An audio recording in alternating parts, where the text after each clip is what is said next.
ایمان پر فاطمہ یا الہی، ایمان پر فاطمہ یا الہی، ایمان پر فاطمہ یا الہی۔ الحمدللہ رب العالمین، الصلاة والسلام علی سید المرسلین، اما بعد فاعوذ باللہ من الشیطان الرجیم، بسم اللہ الرحمن الرحیم۔ الصلاة والسلام علیک یا رسول اللہ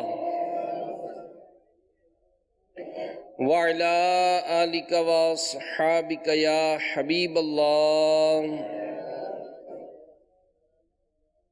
الصلاة والسلام علیک یا نبی اللہ وعلی آلک واصحابک یا نور اللہ۔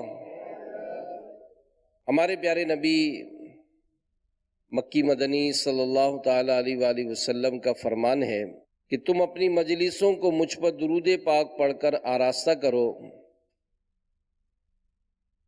کہ تمہارا مجھ پر درود پاک پڑھنا قیامت کے روز تمہارے لیے نور ہوگا۔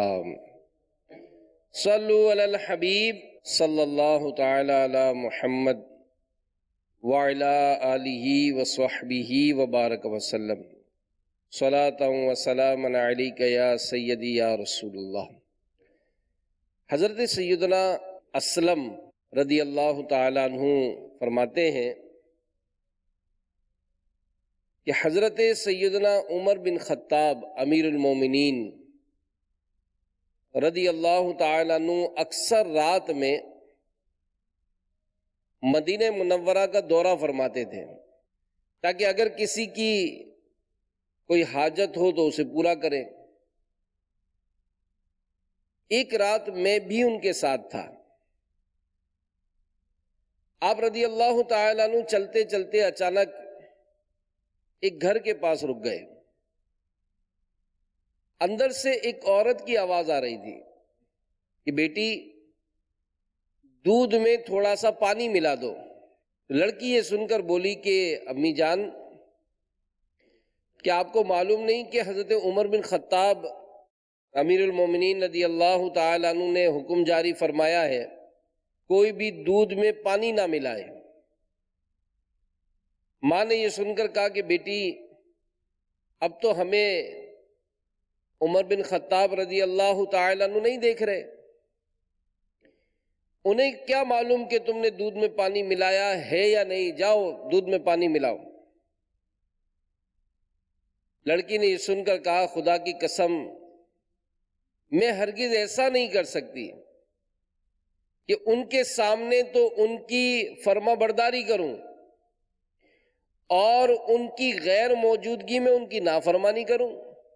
اس وقت اگرچہ فاروق اعظم رضی اللہ تعالیٰ عنہ نہیں دیکھ رہے لیکن میرا رب عز و جل تو مجھے دیکھ رہا ہے، میں ہرگز دودھ میں پانی نہیں ملاؤں گی۔ فاروق اعظم رضی اللہ تعالیٰ عنہ نے ماں بیٹی کے درمیان ہونے والی اس گفتگو کو سنا تو آپ رضی اللہ تعالیٰ عنہ نے اس لڑکی کے شادی شدہ ہونے کے بارے میں معلومات کی تو پتہ چلا کہ اس کی شادی نہیں ہوئی۔ چنانچہ آپ رضی اللہ تعالیٰ عنہ نے اس لڑکی کے گھر اپنے صاحبزادے حضرت عاصم رضی اللہ تعالیٰ عنہ سے شادی کے لیے پیغام بھیجا، انہوں نے بخوشی قبول کر لیا اور اس طرح سیدنا عاصم رضی اللہ تعالیٰ عنہ کی شادی ان سے ہوئی۔ پھر ان کے ہاں ایک بیٹی پیدا ہوئی جس سے سیدنا عمر بن عبدالعزیز رضی اللہ تعالیٰ عنہ کی ولادت ہوئی۔ تو میرے میٹھے میٹھے پیارے پیارے اسلامی بھائیوں، اللہ والوں کے دلوں میں اللہ کا خوف یہ کوٹ کوٹ کر بھرا ہوتا ہے، اور یہ حضرات عبادت کرتے، ریاضتیں کرتے، نیکیاں کرتے، لیکن اس کے باوجود ان کے دلوں میں اللہ عز و جل کا خوف رہا کرتا تھا۔ اور بدقسمتی سے آج ہمارے دلوں میں لوگوں کا ڈر تو ہوتا ہے مگر اپنے رب کریم کا خوف نہیں ہوتا جو دلوں کے حالات جانتا ہے۔ یاد رکھیے کہ یہ جو ڈر ہوتا ہے نا اللہ کا خوف، اللہ دیکھ رہا ہے، اس سے دنیا اور آخرت کی بھلائیاں حاصل کرنے کا سبب ہے۔ یہ جو ڈر ہے نا اللہ کا خوف، اللہ دیکھ رہا ہے، یہ جہنم سے نجات کا سبب بن سکتا ہے۔ یہ جو ذہن بننا ہے کہ اللہ دیکھ رہا ہے، اللہ کا ڈر ہے، تو یہ گناہوں کی بخشش کا ذریعہ ہے۔ حضرت سیدنا ربیعہ بن عثمان تیمی رحمت اللہ تعالی علیہ فرماتے ہیں، ایک شخص بہت گناہ گار تھا، اس کے سبب اس کے شب و روز اللہ کی نافرمانی میں گزرتے تھے، وہ گناہوں کے گہرے سمندر میں غرق تھا۔ پھر اللہ پاک نے اس سے بھلائی کا ارادہ فرمایا اور اس کے دل میں یہ احساس پیدا فرمایا کہ اپنے آپ پر غور کر تو کر کیا رہا ہے۔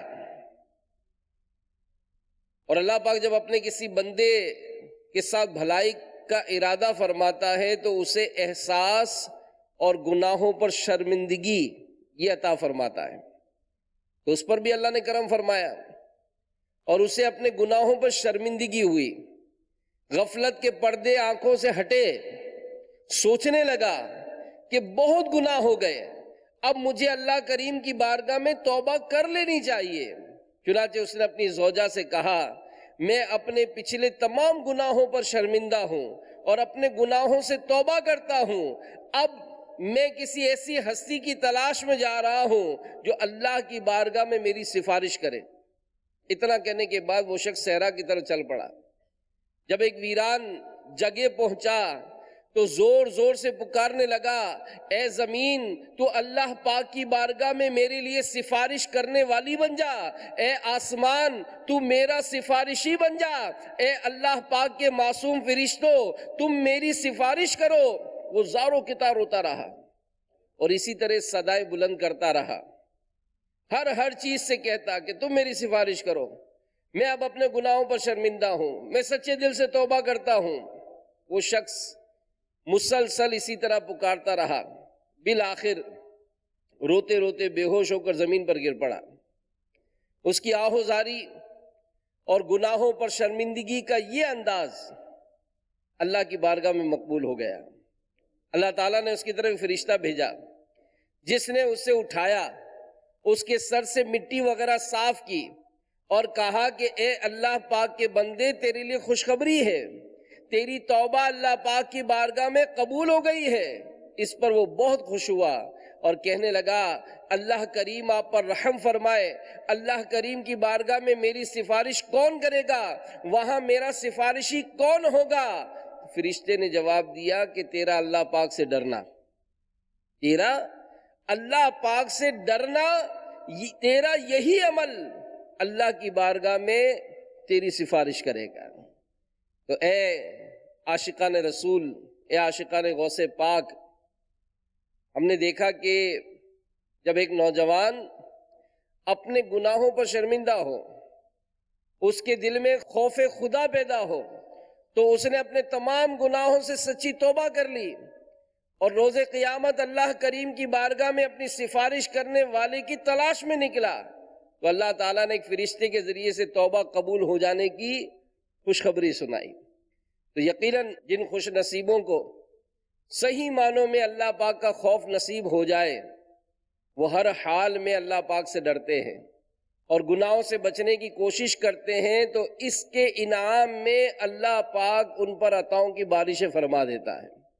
تو ہم زبان سے کہتے ہیں، ہمارا زبان سے تو یہ اقرار ہوتا ہے کہ ہم اللہ سے ڈرتے ہیں، مگر امیر علیہ سنت کیا خوب فرماتے ہیں کہ کیا اللہ سے اگر ڈرتے ہوتے تو کیا ہماری نمازیں قضا ہوتی؟ اللہ سے ڈرتے ہوتے تو کیا رمضان کے روزے بلا اجازت شرعی چھوڑتے؟ اللہ پاک سے ڈرتے ہوتے تو کیا ہم اپنے آپ کو بد نگاہی پر پیش کرتے؟ تو واقعی یہ بڑی اہمیت کا حامل ہے کہ اللہ دیکھ رہا ہے. یہ کانسیپٹ اگر ہمارے دل میں بیٹھ جائے تو ہمارے بہت سارے معاملات جو ہے وہ ہم بہتر کر سکتے ہیں.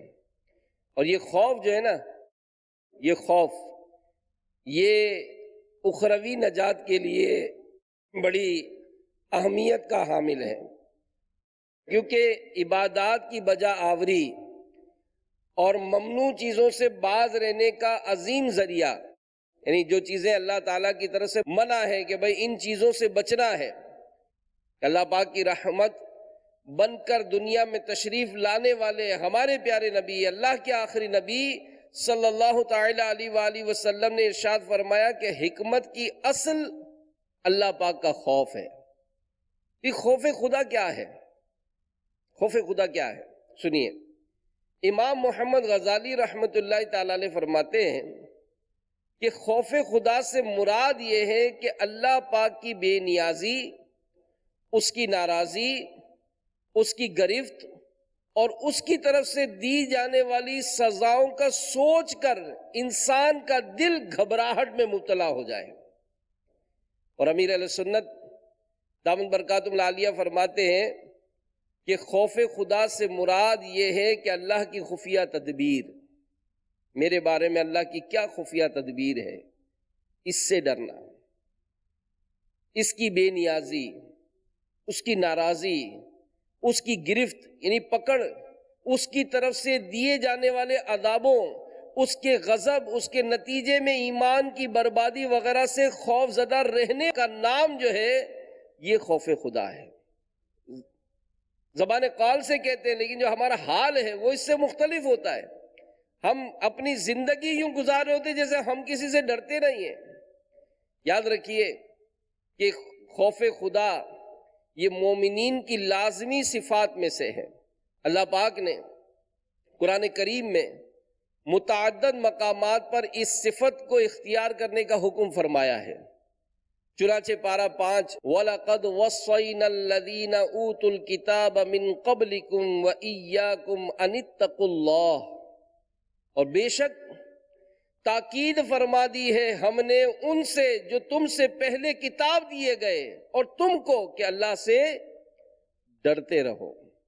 ایک اور جگہ پر ارشاد فرمایا یا ایھا الذین آمنوا اتقوا اللہ وقولوا قولا سدیدا، اے ایمان والو اللہ سے ڈرو اور سیدھی بات کہو. تو میرے میٹھے میٹھے پیارے پیارے اسلامی بھائیوں، ایک بڑی پیاری بات کہیں پڑھی ہے کہ ہرن، ڈیر، اس کی رفتار جو ہے یہ شیر سے تیز ہوتی ہے.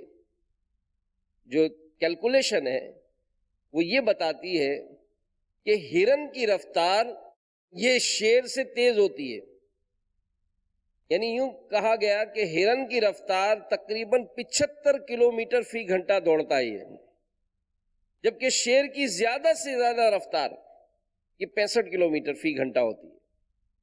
تو آخر جب اتنا بڑا فرق ہے تو کیا وجہ ہے کہ جب کبھی شیر اگر ہرن کے پیچھے دوڑتا ہے تو اس کو پکڑ لیتا ہے؟ یہ کیا وجہ ہے؟ یعنی ہونا تو یہی چاہیے نا کہ جب ہرن کی جو سپیڈ ہے وہ 75 کلومیٹر پر آور ہے اور لائن شیر جو ہے یہ جو دوڑتا ہے تو زیادہ سے زیادہ اس کی رفتار جو ہے وہ 65 کلومیٹر پر آور ہے، 10 کلومیٹر فی گھنٹے کا فرق ہے. آخر کیا وجہ ہے کہ جب کبھی شیر ہرن کا پیچھا کرتا ہے تو ہرن پکڑا جاتا ہے؟ تو کہتے ہیں کہ جب بھی شیر کو دیکھ کر جان بچانے کے لیے ہرن بھاگتا ہے تو اس کے دل میں پکا یقین ہوتا ہے کہ شیر نے اب اسے چھوڑنا نہیں ہے. وہ شیر کے مقابلے میں کمزور اور ناتواں ہے، یعنی سب سے پہلے تو ڈر اس کے دل میں ہوتا ہے کہ اس سے بچ کر نکل نہیں سکتا وہ، تو نجات نہ پا سکنے، یعنی یہ اس کو ڈر ہے کہ میں شیر سے بچوں گا نہیں. اب کیا ہوتا ہے؟ وہ پیچھے بار بار مڑ مڑ کے دیکھتا ہے. اب جیسے مڑ مڑ کے دیکھتا ہے تو اس کی سپیڈ ٹوٹتی ہے، اور جیسے سپیڈ ٹوٹتی ہے تو بالآخر شیر اس تک پہنچ کر اس کو پکڑ لیتا ہے. تو یہ جو چیز ہے انسان کی کہ جناب میں پکڑا جاؤں گا، میں کسی طرح بچ نہیں سکتا ہوں، تو یہ ہم نے سنا کہ ایک جانور کو بھی اس کی جو صلاحیت ہے اس کو کم ہو جاتی ہے، لیکن ہم اس معاملے میں اپنے آپ سے پوچھیں کہ اللہ کا ڈر ہے تو پھر یہ گناہوں کا سلسلہ کیوں ہے؟ ہمارے پیارے نبی صلی اللہ علیہ وآلہ وسلم نے اس وصف یعنی خوف خدا کے حوالے سے جو فضائل بیان کیے وہ بھی سن لیجئے تاکہ اس سے اور رغبت بڑھے کہ اللہ عز و جل کے آخری نبی صلی اللہ علیہ وآلہ وسلم ارشاد فرماتے ہیں کہ اللہ پاک فرماتا ہے، مجھے اپنے رب عز و جل کی عزت و جلال کی قسم، میں اپنے بندے پر دو خوف جمع نہیں کروں گا اور نہ اس کے لیے دو امن جمع کروں گا۔ اگر وہ دنیا میں مجھ سے بے خوف رہے تو میں قیامت کے دن اسے خوف میں مبتلا کروں گا، اور اگر وہ دنیا میں مجھ سے ڈرتا رہے تو میں بروز قیامت اسے امن عطا فرماؤں گا۔ کاش ہمیں ڈر نصیب ہو جائے، کاش ہماری سوچ بن جائے کہ اللہ دیکھ رہا ہے۔ ایک اور حدیث میں ہمارے پیارے نبی صلی اللہ تعالی علیہ وآلہ وسلم نے ارشاد فرمایا کہ جب مومن کا دل اللہ پاک کے خوف سے لرزتا ہے تو اس کی خطائیں اس طرح جھڑتی ہیں جیسے درخت سے پتے جھڑتے ہیں۔ تیرے ڈر سے صدا میں تھر تھراؤں، تیرے خوف سے تیرے ڈر سے ہمیشہ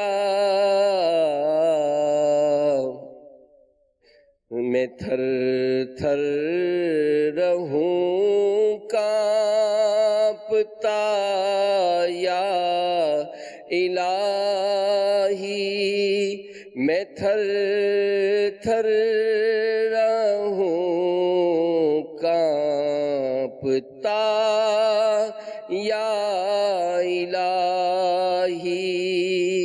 واقعی یہ ایک بہت بڑی نعمت ہے، اللہ ہم سب کو نصیب فرمائے۔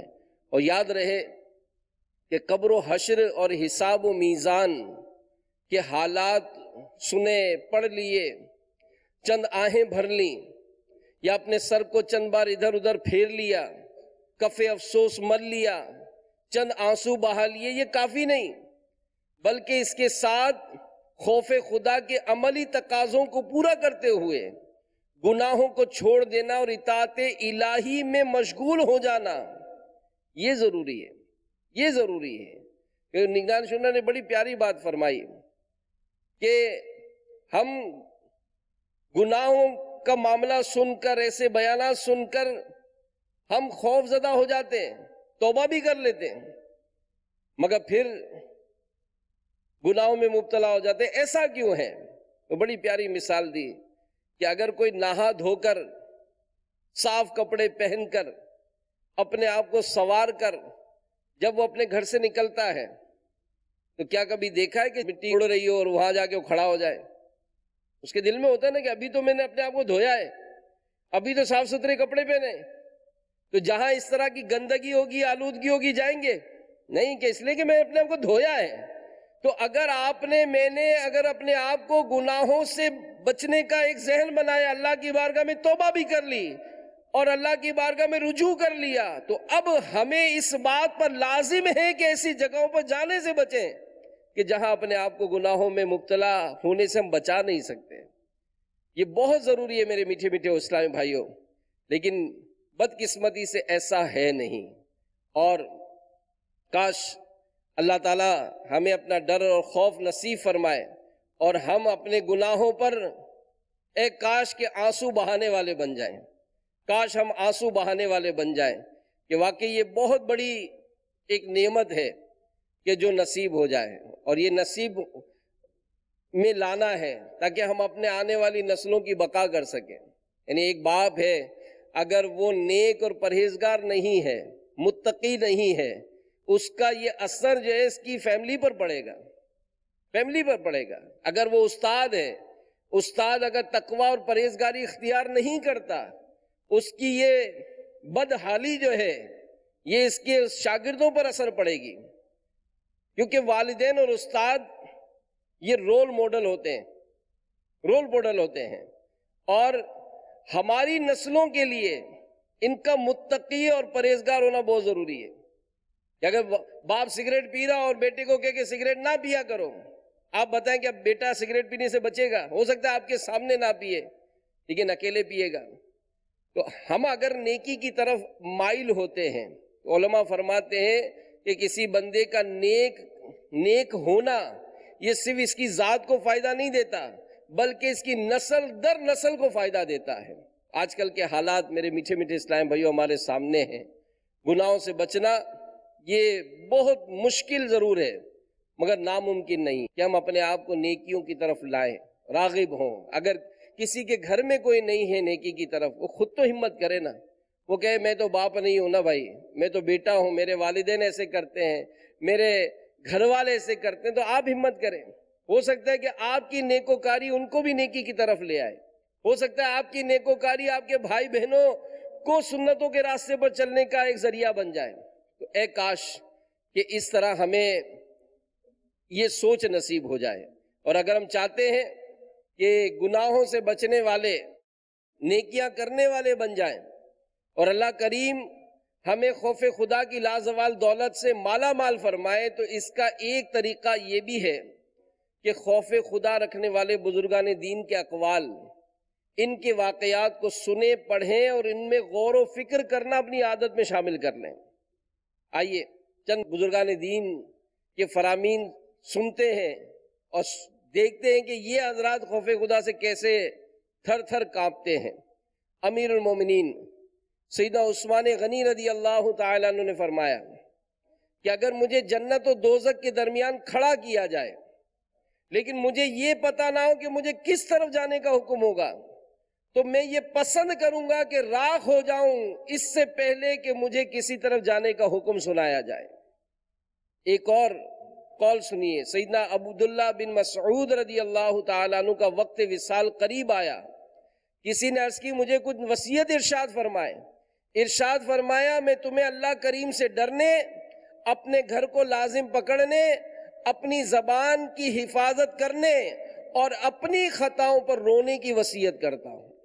ایک اور قول سنیے، وہب بن منبہ رضی اللہ تعالیٰ عنہ فرماتے ہیں توریت میں لکھا ہے کہ جو بارگاہ الہی میں سمجھدار بننا چاہے تو اسے چاہیے کہ دل میں اللہ پاک کا حقیقی خوف پیدا کرے۔ حضرت سیدنا امام عبد الرحمن ابن جوزی رحمت اللہ تعالیٰ علیہ فرماتے ہیں خوف الہی ہی ایسی آگ ہے جو شہوات کو جلا دیتی ہے، اس کی فضیلت اتنی ہی زیادہ ہوگی جتنا زیادہ یہ شہوات کو جلائے۔ اللہ پاک کی نافرمانی سے روکے اور اطاعت کی ترغیب دے، اور کیوں نہ ہو کہ اس کے ذریعے پاکیزگی، خوف خدا، تقوی، مجاہدہ اور اللہ پاک کا قرب عطا کرنے والے اعمال حاصل ہوتے ہیں۔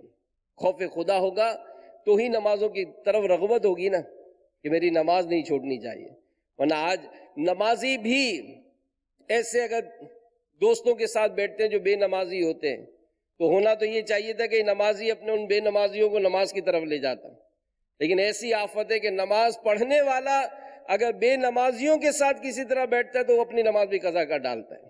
ابھی حال 31 دسمبر کا جو وقت گزرا، اتنے مدنی چینل پہ سلسلے چلے، جو کچھ ہوا، آپ بھی سوچیں میں بھی سوچوں، اپنے آپ کو گناہوں سے کتنا بچایا، بچانے کی کوشش ہی کہاں کی؟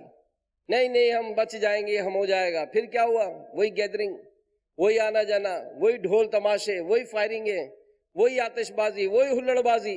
نتیجہ کیا ہوا؟ وقت تو گزر گیا نا، لیکن میرے نامہ اعمال میں گناہوں کا ایک پیپر درج ہو گیا، ایک اسٹیٹمنٹ درج ہو گیا کہ اب مجھے اس کا حساب دینا پڑے گا، اور اس بارے میں میری کوئی اکاؤنٹیبلٹی نہیں ہے، کوئی کیلکولیشن نہیں ہے کہ جناب میں اس کا حساب کیسے دوں گا۔ ساری مخلوق کے سامنے جب مجھ سے پوچھا جائے گا کہ بتاؤ عمر کس کام میں صرف کی، تو جواب کیسے دوں گا؟ میرے میٹھے میٹھے اسلامی بھائیوں، ان باتوں پر ہمیں افسوس بھی نہیں ہوتا، رونا بھی نہیں آتا، تو خوف خدا میں کاش کہ رونا نصیب ہو جائے کہ خوف خدا میں رونے سے خواہشات یہ ختم ہوتی ہیں۔ اور ہم نے یہ بھی سنا کہ ہمارے بزرگان دین خوف خدا میں رونے والے تھے، خوف خدا میں رونے والے تھے۔ ہمارے بزرگان دین اپنی زندگی نیکیوں میں گزارتے تھے، ہمارے بزرگان دین اپنے آپ کو گناہوں سے خود بچاتے تھے، دوسروں کو بچانے کی کوشش کرتے تھے، نفس و شیطان کو اپنی ذات پر حاوی نہیں ہونے دیتے تھے، اور ہم تو خود بخود ایسی جگہوں پر جانے سے بھی نہیں روکتے۔ پتہ ہے کہ اس دروازے میں جب داخل ہوں گا اپنے آپ کو گناہوں سے بچا ہی نہیں سکوں گا، پھر کیوں داخل ہوتے ہیں؟ وہی بات کہ دھلے تو ہیں دنیاوی طور پر، اگر صاف ستھرے لباس بدن سے اپنے آپ کو رہتے ہیں تو اپنے آپ کو مٹی سے گند سے بچاتے ہیں، لیکن جب نیکیوں کی طرف مائل ہو گئے پھر بھی اپنے آپ کو گناہوں سے نہیں بچا پاتے۔ تو اے عاشقان صحابہ، اے عاشقان اولیاء، اے عاشقان غوث پاک، غور و فکر فرمائیں۔ حضرت سیدنا صالح مری رحمت اللہ تعالی علیہ فرماتے ہیں کہ باجا بجانے والی ایک لڑکی نے کسی قاری قرآن کے پاس سے وہ گزری جو یہ آیت مبارکہ تلاوت کر رہا تھا، وَإِنَّ جَهَنَّمَ لَمُحِيطَةٌ بِالْكَافِرِينَ، بے شک جہنم گھیرے ہوئے ہے کافروں کو۔ آیت مبارکہ سنتے ہی لڑکی نے وہ باجا پھینکا، زوردار چیخ ماری اور بے ہوش ہو کر زمین پر گر گئی۔ جب افاقہ ہوا تو ستار توڑ کر عبادت اور ریاضت میں ایسی مشغول ہو گئی کہ عابدہ اور زاہدہ مشہور ہو گئی۔ ایک دن میں نے اس سے کہا اپنے آپ پر نرمی کر، یہ سن کر وہ رو پڑی اور بولی کہ کاش مجھے معلوم ہو جائے کہ جہنمی اپنے قبروں سے کیسے نکلیں گے، کاش مجھے معلوم ہو جائے کہ اللہ کے نافرمان پل صراط کیسے عبور کریں گے، کاش مجھے معلوم ہو جائے کہ قیامت کی ہولناکیوں سے کیسے نجات پائیں گے، کھولتے ہوئے گرم پانی کے گھونٹ اللہ کے نافرمان کیسے پئیں گے، اللہ پاک کے غضب کو کیسے برداشت کر سکیں گے۔ یہ باتیں کہہ کر پھر بے ہوش ہو گئی۔ جب افاقہ ہوا تو بارگاہ خداوندی میں یوں عرض گزار ہوئی، اے رب کریم، میں نے جوانی میں تیری نافرمانی کی، اب کمزوری کی حالت میں تیری اطاعت کر رہی ہوں، کیا تو میری عبادت قبول فرما لے گا؟ پھر اس نے ایک آہ کھینچی اور کہا، آہ، کل بروز قیامت کتنے لوگوں کے عیب کھل جائیں گے۔ پھر اس نے ایک چیخ ماری اور ایسے درد بھرے انداز میں روئی کہ وہاں موجود سب لوگ اس کی شدت گریہ وزاری، اس کے شدت سے رونے کے سبب وہ بھی رونے لگے۔ تو میرے میٹھے میٹھے پیارے پیارے اسلامی بھائیوں، ہم بھی غور کریں کہ قیامت کے میدان میں، یعنی ہوتا ہے نا کہ آج اگر 10-20 افراد ہی ہوں آفس میں اور ہماری کوئی بھی کمزوری ہے، ہم یہ نہیں چاہتے کہ یار کسی کے سامنے ظاہر ہو، میرا اسٹیٹمنٹ اگر غلط ہو گیا، میری پرفارمنس غلط ہو گئی، لیکن میں چاہتا ہوں کہ ادارے میں میری بدنامی نہ ہو۔ میں اگر کوئی بھی ایسی بات کرتے کہیں پکڑا گیا تو مجھے سب کے سامنے پیش نہ کیا جائے۔ میرا جرم کرتے ہوئے کسی نے ویڈیو بنا لی، میں اس بات سے ڈرتا ہوں کہ کہیں یار یہ ویڈیو وائرل نہ ہو جائے، بلکہ خود ہمارا ایک ذہن ہے، کانسیپٹ ہے کہ اگر کہیں لکھا ہوتا ہے نا کیمرے کی آنکھ آپ کو دیکھ رہی ہے، اسپیڈ سلو ہو جاتی ہے، کیمرے کی آنکھ آپ کو دیکھ رہی ہے۔ کسی دفتر میں جا رہے ہوں اور دور سے نظر آئے کہ کیمرے کی آنکھ آپ کو دیکھ رہی ہے، اب وہ کیمرہ چل رہا ہے نہیں چل رہا ہے پتہ ہی نہیں ہے، لیکن خالی وہ کیمرے کا خالی ڈبہ بھی لگا دینا کوئی، تو ہمیں اس بات کا ڈر ہوتا ہے کہ نہیں یار کیمرے کی آنکھ دیکھ رہی ہے۔ گاڑی چلا رہے ہو، کسی کے باپ سے نہیں ڈرتے، سگنل توڑتے ہوئے خوب اسپیڈ سے چلا رہے ہیں، لیکن اگر کسی سگنل کے آگے 2 سپاہی کھڑے ہوں، اب کیا پوزیشن ہے؟ اب بھی توڑیں گے؟ اب نہیں توڑیں گے کہ نظر ہے کہ جناب اگلے سگنل کے پار 2 سپاہی کھڑے ہیں، میں توڑوں گا تو پکڑا جاؤں گا۔ تو دنیاوی ایسی بہت ساری مثالیں ہیں کہ جس کے متعلق اگر دیکھا جاتا ہے تو یہ ہے کہ ہم ڈرتے ہیں، لیکن دنیاوی طور پر تو ڈرتے ہیں، لیکن جب یہ ذہن ہے کہ اللہ دیکھ رہا ہے میں کہاں ہوں، کیا کر رہا ہوں، لیکن پھر اپنے آپ کو گناہوں سے بچا نہیں پاتے۔ میرے میٹھے میٹھے پیارے پیارے اسلامی بھائیوں، اے مدنی چینل کے ناظرین، گانے باجے، موسیقی، آلات لہو و لعب، اس آفت نے بھی مسلمانوں کی اکثریت کو یاد الہی اور خوف خدا سے غافل رکھا ہے۔ موسیقی یہ بدقسمتی سے مسلمانوں کی نس نس میں اتر چکی ہے. تقریباً ہر چیز میں موسیقی مسلط ہے. کار ہو، ہوائی جہاز ہو، ٹرک ہو، بس ہو، ٹیکسی ہو، سوزوکی ہو، مکان ہو، دکان ہو، کارخانہ ہو، گودام ہو، ہوٹل ہو یا پان کی دکان، تقریباً ہر جگہ موسیقی کی دھنیں. بچہ آنکھ ابھی کھولے گا تو موسیقی کے سروں میں سر بج رہے ہوں گے اس کے آگے. بیچارے کا پنگوڑا جو جھولا ہوتا ہے جس میں اس کو آرام کرنا ہوتا ہے، اس پہ بھی موسیقی والا کھلونا لٹکا دیتے ہیں کہ یہ اگر کچھ سنے تو بس یہ موسیقی سنتا رہے. جو اس کو موسیقی کی سناتا ہے وہ سلاتا ہے، اسی کو سنتے سنتے وہ سوتا ہے. شاید یہ سبب ہے جنریشن کا کہ اب جو نیو جنریشن آ رہی ہے وہ موسیقی کو چھوڑ نہیں پا رہی.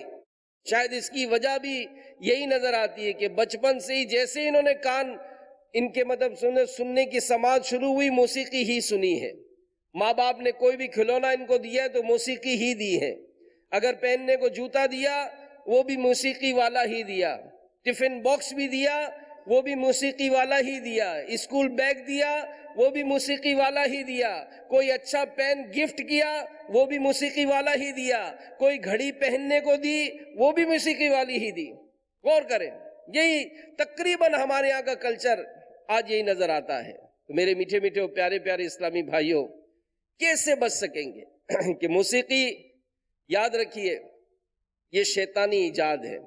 اور اس کے بارے میں دنیا اسلام کے مشہور و معروف حنفی بزرگ عارف باللہ حضرت سیدنا داتا علی حجویری رحمۃ اللہ تعالی علیہ سے منقول ایک روایت کا خلاصہ ہے کہ موسیقی کیسے ایجاد ہوئی. کہ اللہ پاک نے سیدنا داؤد علیہ نبینا علیہ الصلوۃ والسلام کو بے حد سریلی آواز عطا فرمائی تھی. آپ علیہ السلام کی خوش الہانی سے پہاڑ وجد میں آ جاتے، پرندے اڑتے اڑتے گر پڑتے، چرندے درندے آواز سن کر جنگلوں سے نکل آتے، درخت جھومنے لگتے، بہتا پانی تھم جاتا، جنگلی جانور وغیرہ ایک ایک ماہ تک داؤد علیہ السلام کی آواز کو سن کر کھانا پینا چھوڑ دیتے، چھوٹے بچے رونا اور دودھ مانگنا چھوڑ دیتے. آپ علیہ السلام کی پرسوز آواز کی تاثیر سے بعض اوقات انسانوں کی روحیں پرواز کر جاتی. ایک بار آپ علیہ السلام کی پرسوز آواز سن کر 100 عورتیں وفات پا گئیں. اب شیطان آپ علیہ السلام کی نیکی کی دعوت دینے کے انداز سے بڑا پریشان تھا. آخر کار اس نے بانسری اور تمبورا بنایا اور خوب گانا بجایا. اب لوگ 2 گروہ میں تقسیم ہو گئے. ایک گروہ کون تھا؟ جو سعادت مند تھا، داؤد علیہ السلام کی پرسوز آواز کا شیدائی تھا. اور جو گمراہ ہوئے وہ شیطان کے سازوں اور گانوں کی طرف مائل ہو گئے، میوزک سنتے رہے. تو یاد رہے کہ گانا یہ شیطان کی ایجاد ہے، جیسا کہ تفسیرات احمدیہ کی اس روایت میں بھی فرمایا اور اس کی تائید ہوئی. اور شیطان کے دھوکے سے خبردار کرتے ہوئے ہمارے پیارے نبی صلی اللہ علیہ وآلہ وسلم نے جو ارشاد فرمایا کہ شیطان نے سب سے پہلے نوحہ کیا اور گانا بجایا. تو اے عاشقان رسول، ہم غور کریں اور سوچیں کہ شیطان کے اس معاملے میں جو ہماری کیفیت ہے وہ بھی اسی طرح کی ہے کہ آج ہم بھی اپنے آپ کو گانے بازوں سے بچا نہیں پاتے. شاید ہی کوئی ایسا ہو کہ اگر کبھی کوئی ایسا معاملہ آئے تو اپنے آپ کو گانے سے بچاتے ہوئے وہ دوسری جگہ پہ چلا جائے. دعوت اسلامی کے مدنی ماحول میں مجھے یاد ہے ایک مرتبہ ایک قاری صاحب نے بتایا کہ میں مدرسۃ المدینہ کی چھٹی ہوئی، مدنی منع اپنے گھروں کی طرف روانہ ہوئے. تو میں بھی اپنے گھر کی طرف جانے کے لیے مدرسے میں جب سب مدنی منع چلے گئے تو میں تھوڑی دیر میں نکلا. تو میں بس اسٹاپ کی طرف جا رہا تھا تو اچانک میں نے دیکھا کہ 2 مدنی منع یہ ایک بس میں چڑھے اور فوراً ہی نیچے اتر آئے. بس آگے چلی گئی. تو میں جب ان کے پاس پہنچا اور کہا کہ بیٹا خیریت، آپ چڑھے اور پھر اتر آئے، تو آپ کے علاقے کی بس نہیں تھی؟ تو کہا قاری صاحب ہمارے علاقے کی بس تھی. پھر آپ کیوں نہیں گئے؟ اب تو گاڑی تھوڑی دیر میں آئے گی. تو کہا اس گاڑی میں جب ہم چڑھے تو اس میں میوزک چل رہا تھا تو ہم نے سوچا کہ ایسی گاڑی میں سفر نہیں کریں گے جس میں میوزک چل رہا ہو، تو اس لیے اب دوسری گاڑی کا انتظار کر رہے ہیں۔ سمجھاؤ کہ سمجھانا مسلمان کو فائدہ دیتا ہے۔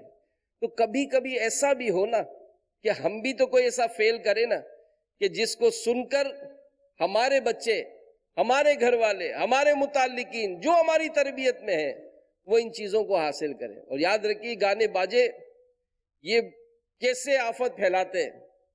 امیر علیہ سنت نے اپنے رسالے گانوں کے کفریہ اشعار میں لکھا ہے، سیدنا ابراہیم خواص رحمت اللہ تعالی علیہ فرماتے ہیں کہ میں نے ایک بار قبیلہ عرب کے سردار کے مہمان خانے میں پڑاؤ کیا۔ وہاں ایک حبشی غلام زنجیروں میں جکڑا ہوا تھا اور دھوپ میں پڑا تھا۔ ترس کھاتے ہوئے میں نے سردار سے کہا کہ غلام مجھے بخش دیجئے۔ سردار بولا کہ علی جا، اس غلام نے اپنی مشہور کن سریلی آواز سے میرے کئی اونٹ مار ڈالے ہیں۔ قصہ یوں ہے کہ میں نے اس کو کھیت سے اناج لانے کے لیے چند اونٹ دیے، اس نے ہر اونٹ پر اس کی طاقت سے زیادہ بوجھ لاد دیا۔ راستے بھر گاتا رہا، جس سے اونٹ مست ہو کر دوڑتے رہے، بے حال ہو کر واپس آئے، اور رفتہ رفتہ سبھی اونٹوں نے دم توڑ دیا۔ حضرت سیدنا ابراہیم خواص رحمت اللہ تعالی علیہ فرماتے ہیں کہ یہ سن کر میں بڑا تعجب میں آ گیا، ایسے کیسے ہو سکتا ہے؟ اتنے میں 3-4 دن کے پیاسے چند اونٹ یہ گھاٹ پر پانی پینے آئے۔ سردار نے حبشی غلام کو حکم دیا کہ گانا شروع کرو۔ اس نے نہایت ہی خوش اعلانی کے ساتھ اشعار پڑھنے شروع کر دیے۔ دیکھتے ہی دیکھتے اونٹوں پر کیفیت طاری ہوئی، وہ پانی پینا بھول گئے، مستی میں جھومنے لگے اور بے تابانہ جنگل کی طرف بھاگنے لگے۔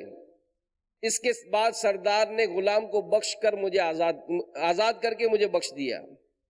تو میرے میٹھے میٹھے پیارے پیارے اسلامی بھائیوں، دیکھا آپ نے کہ خوش الہان انسان کی آواز میں کتنا جادو ہے کہ اس کی سریلی آواز سے انسان تو انسان، حیوان بھی مست ہو جاتے ہیں۔ جائز اشعار مثلا حمد، نعت، منقبت وغیرہ جائز طریقے پر اچھی اچھی نیتوں کے ساتھ سننا یہ باعث ثواب، اور برے اشعار جیسا کہ فلموں کے فحش گانے وغیرہ سننا یہ سبب عذاب ہے۔ بہرحال میرے میٹھے میٹھے پیارے پیارے اسلامی بھائیوں، اللہ تعالی ہمیں عقل سلیم عطا فرمائے، اور جیسا کہ ہم نے سنا کہ سیدنا داؤد علیہ نبینا وعلیہ الصلوۃ والسلام کو اللہ تعالیٰ نے خوش الہانی کی نعمت عطا فرمائی، اور آپ علیہ الصلوۃ والسلام جب تلاوت فرماتے تو آپ کی آواز کو سن کر چرندے پرندے بھی تسبیح کرتے۔ پارہ 17 سورۃ الانبیاء آیت نمبر 79 میں اللہ تعالیٰ نے ارشاد فرمایا وَسَخَّرْنَا مَعَ دَاوُودَ الْجِبَالَ يُسَبِّحْنَ وَالطَّيْرَ، اور داؤد کے ساتھ پہاڑ مسخر فرما دیے کہ تسبیح کرتے اور پرندے۔ مفسر شہیر حکیم الامت مفتی احمد یار خان رحمت اللہ تعالی علیہ اس آیت کے تحت تفسیر نور العرفان میں فرماتے ہیں اس طرح کے پہاڑ اور پرندے داؤد علیہ السلام کے ساتھ ایسی تسبیح کرتے تھے کہ سننے والے ان کی تسبیح سنتے تھے، ورنہ شجر حجر تو اللہ کی تسبیح کرتے ہی رہتے ہیں۔ تو اللہ تعالی ہمیں توفیق عطا فرمائے کہ ہم بھی ان بری عادتوں کو چھوڑیں، اور ناجائز سننے سے بہتر ہے کہ تلاوت قرآن سنیں۔ کہیے آمین۔ کیونکہ دل میں خوف خدا پیدا کرنے کا ایک ذریعہ قرآن کی تلاوت ہے۔ دل میں خوف خدا پیدا کرنے کا ذریعہ پیارے نبی کی حدیثیں پڑھنا یا سننا ہے۔ دل میں خوف خدا پیدا کرنے کے لیے بزرگان دین کے خوف خدا کے واقعات پڑھیے۔ دل میں اللہ کا خوف پیدا کرنا ہو تو نیک لوگوں کی صحبت اختیار کیجیے۔ دل میں خوف خدا پیدا کرنا ہو تو دعوت اسلامی کا مدنی ماحول اپنا لیجیے۔ دل میں خوف خدا پیدا کرنے کے لیے اللہ کریم کی بارگاہ میں گڑ گڑا کر دعا کیجیے۔ اللہ تعالی ہم سب کو عمل کرنے کی توفیق عطا فرمائے۔ بہرحال میرے میٹھے میٹھے و پیارے پیارے اسلامی بھائیوں، خوف اگر ہو تبھی انسان اپنا محاسبہ کر سکے گا، اپنے معاملات کو سدھار سکے گا کہ میں نے اپنی زندگی یوں ہی غفلت میں گزار دی، اب میرا کیا بنے گا۔ اور اس معاملے میں اگر ہم اپنے بزرگوں کے انداز دیکھتے ہیں تو وہ کیلکولیشن کرتے تھے کہ میں نے اپنی زندگی کس طرح سے گزاری، میری اتنی زندگی گزر گئی، اتنے دن میں نے گزارے، اتنے گھنٹے گزارے، اب اللہ کی بارگاہ میں میری حاضری ہوگی تو میرا کیا بنے گا۔ حضرت توبہ بن سما رحمت اللہ تعالی علیہ نے اپنے نفس کا محاسبہ کرتے ہوئے ایک دن حساب لگایا کہ میری عمر کتنی ہے، میری عمر کتنی ہے، تو 60 سال آپ کی عمر ہوئی۔ دنوں کا حساب لگایا کہ اگر 60 سال میں نے گزارے تو دن کتنے گزارے دنیا میں، تو کیلکولیشن کی تو پتہ چلا کہ 21,500 21,500 ڈیز میں اپنی زندگی کے دنیا میں گزار چکا۔ فرمایا ہائے افسوس، اگر میں نے روزانہ ایک گناہ کیا ہو تو وہ حقیقی بادشاہ صرف 21,500 گناہوں کے ساتھ ملاقات کروں گا، اور جب روزانہ 10,000 گناہ ہو تو کیا صورتحال ہوگی۔ یہ سوچ کر آپ رحمت اللہ تعالی علیہ غش کھا کر گر پڑے، اور آپ رحمت اللہ تعالی علیہ کی روح قفس انصری سے پرواز کر گئی۔ تو اللہ تعالی ہمیں حقیقی خوف نصیب فرمائے اور ہمیں نیکیوں بھری زندگی نصیب فرمائے۔ آمین بجاہ النبی الامین صلی اللہ تعالی علیہ وآلہ وسلم۔ ایمان پر خاتمہ